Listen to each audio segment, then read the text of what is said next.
যেতিয়া জীয়াই আছিল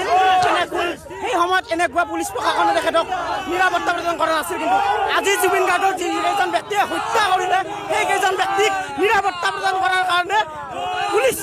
প্ৰশাসনে উঠি পৰি লাগিছে কিহৰ কাৰণে পুলিচ প্ৰশাসনে উঠি পৰি লাগিছে জুবিন গাৰ্গৰ হত্যাকাৰীক চৰকাৰ প্ৰশাসনে ৰক্ষণাবেক্ষণ দি আছে তাৰ কাৰণে কোনো এজন কয়দী নথকা জেলত তেখেতসকলক ৰখাৰ ব্যৱস্থা কৰিছে আমাৰ এটা বস্তু কথা আমাক ন্যায় লাগিব লাগিবই হয় তেখেতসকলে ফাঁচি দিয়ক নহ'লে ৰাইজৰ আগত এৰি দিয়ক এটাই কথা হয় ফাঁচি দিয়ক নহ'লে আমাক দিয়ক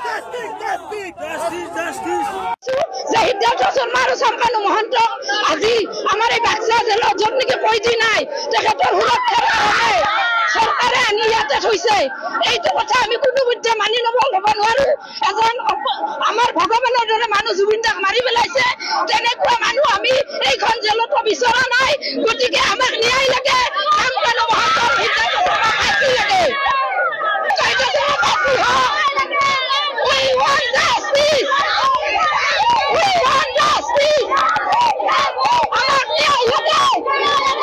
বাছবা চাইছে গতিকে এই আমি সিদ্ধান্ত মানি লোৱা নহ'ব কোনোপধ্যে মানি নলওঁ আমাৰ বাক্সাবাসীয়ে কাৰণ জুবিন গাৰ্গে আজিলৈকে কোনো ৰাজনীতি ভাল পোৱা নাছিল ৰাজনীতিৰ মাজলৈকে যোৱা নাছিল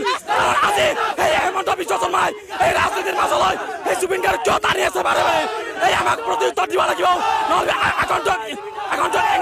ইলেকশ্যনত সেই প্ৰত্যুত্তৰ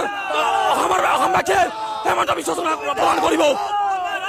এনেকুৱা ৰাজনীতি কৰা আমাক মুখ্যমন্ত্ৰীৰ প্ৰয়োজন নাই য'ত নেকি হেমন্ত বিশ্ব শৰ্মাই ৰিণিকে ভূঞাক বাছৰ স্বাৰ্থত এনেকুৱা ৰাজনীতি কৰি আছে